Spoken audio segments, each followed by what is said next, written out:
विवेक राहुल का छोटा भाई था और अब घर में उसकी शादी की बात चल रही थी। पर उसने साफ साफ मना कर दिया था कि मुझे कोई शादी नहीं करनी। घर में सब लोग परेशान हो गए। आखिर विवेक शादी क्यों नहीं करना चाह रहा, लेकिन विवेक अपनी बात पर अड़िग था और उसका बोलना था, मैंने फैसला ले लिया है, मुझे शादी नहीं करनी और मैं इसका कोई कारण नहीं बताना चाहता। नहीं तो फालतू में बात का बतंगड़ बनेगा और आप लोगों के इमोशनल ड्रामे शुरू हो जाएंगे। किसी को कुछ समझ में नहीं आ रहा था विवेक के इस फैसले की वजह क्या है। आखिर विवेक की माँ ने विवेक को अपनी कसम दी और बोला, तुझे बताना ही पड़ेगा कि तू शादी क्यों नहीं करना चाहता। विवेक ने बोला, माँ, अगर तुम सुनना ही चाहती हो मैं शादी क्यों नहीं करना चाहता तो सुनो। मैं शादी करके राहुल भाई और पूजा भाभी की तरह अपनी और अपनी पत्नी की जिंदगी बर्बाद नहीं करना चाहता। क्या सुख मिला है आज तक राहुल भैया और पूजा भाभी को। उनकी शादी 5 साल होने को आए, पर आज तक भी भाभी राहुल भैया के साथ रहने नहीं जा पाई क्योंकि आप लोगों ने उन्हें जाने नहीं दिया। आपके दोनों बेटे दूसरे शहर में नौकरी करते हैं, पर आप लोगों का कहना है कि बहू आपके साथ ही रहेगी। क्यों? क्या पति पत्नी की शादी होती है या सास ससुर और बहू की? फिर क्यों नहीं पूजा भाभी राहुल भैया के साथ जाकर रह सकती।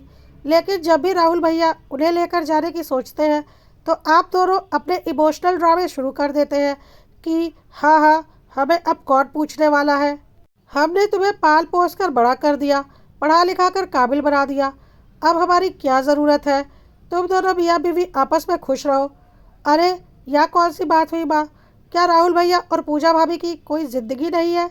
आपने उनकी ज़िंदगी के सुनहरे सालों को बर्बाद करवा दिया। कभी एक दो बार पूजा भाभी को राहुल भैया के पास भेजा भी तो सिर्फ कुछ महीनों के लिए और फिर वापस बुला लिया। और उसके पीछे भी आपका स्वार्थ सिर्फ यह था कि आपकी अगली पीढ़ी जन्म ले सके। और जैसे ही पूजा भाभी गर्भवती हुई आपने उन्हें यहाँ बुला लिया। क्या आपके बेटे बहू की कोई इच्छाएं नहीं है? उनकी कोई ज़िंदगी नहीं है?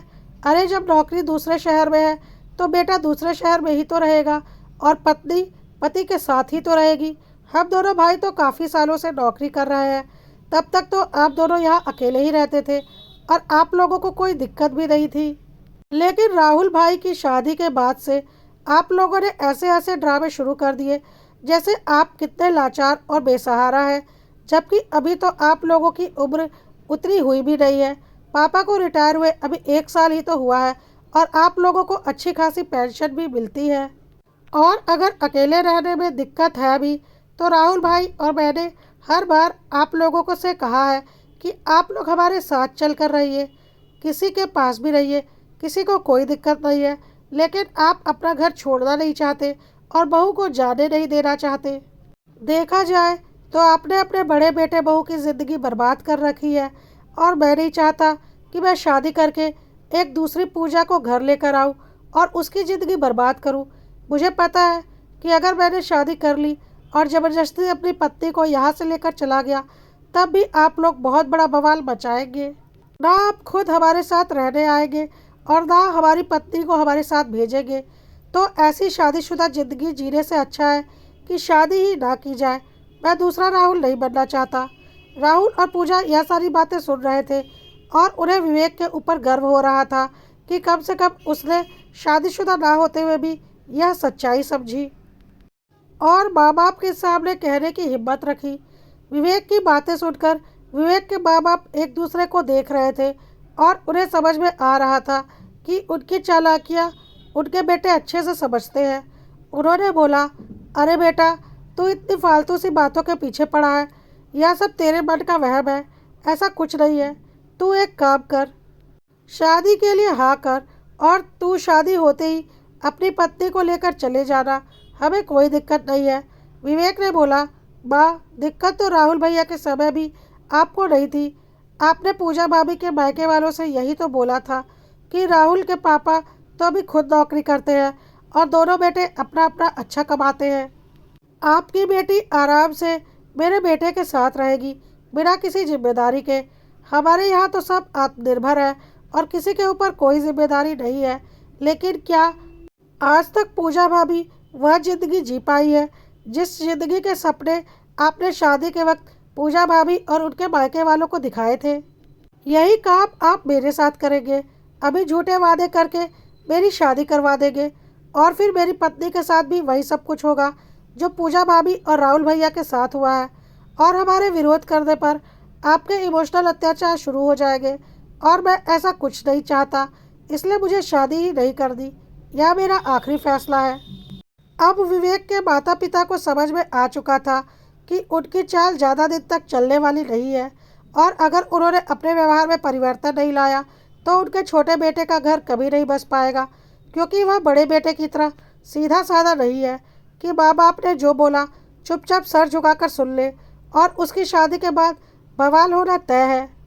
विवेक के पिता ने बोला, बेटा, हम अपनी गलती मानते हैं और हम यह भी मानते हैं कि हमने राहुल और पूजा के साथ बहुत गलत किया है, पर अब हम इस गलती को सुधार रहे हैं। पूजा अब हमेशा राहुल के साथ ही रहेगी और तेरी पत्नी भी तेरे साथ ही रहेगी। हम अभी इतने बूढ़े नहीं हुए हैं कि बेटे बहू के ऊपर आश्रित हो जाए, इसलिए हम अपने घर में रहेंगे और जब दिल करेगा, जिस बेटे के पास दिल करेगा वहाँ जाया करेंगे। क्योंकि यह बात तो सच है कि तुम लोग अपनी रोजी रोटी छोड़कर माँ बाप के पास रहने तो आओगे नहीं और तुम्हारी पत्नियों को ज़बरदस्ती यहाँ रखकर तुम्हें परिवार के सुख से वंचित करने की गलती अब हम नहीं करना चाहते, क्योंकि पहले ही हम राहुल और पूजा के साथ 5 साल यह अन्याय कर चुके हैं, जो कि अब बिल्कुल नहीं होगा। पूजा, तुम अपना और बच्चे का सामान पैक कर लो और राहुल के साथ जाओ। हमें हमारी गलतियों का एहसास हो गया है। और विवेक, तुम भी अब शादी के लिए हाँ कर दो। वादा है ऐसा कुछ नहीं होगा जैसा तुम सोच रहे हो। बोलो तो तुम्हारे लिए लड़की देखी जाए। विवेक ने राहुल और पूजा की तरफ देखा। राहुल और पूजा ने इशारों इशारों में विवेक से हाँ करने के लिए कहा और विवेक ने बोला, ठीक है, जैसे आप लोगों की मर्जी, और अपनी माँ के गले लग गया, यह बोलते हुए कि शुक्र है आपको मेरी बात समझ में आ गई और आपने कोई इमोशनल अत्याचार नहीं किया। और सब हंसने लगे।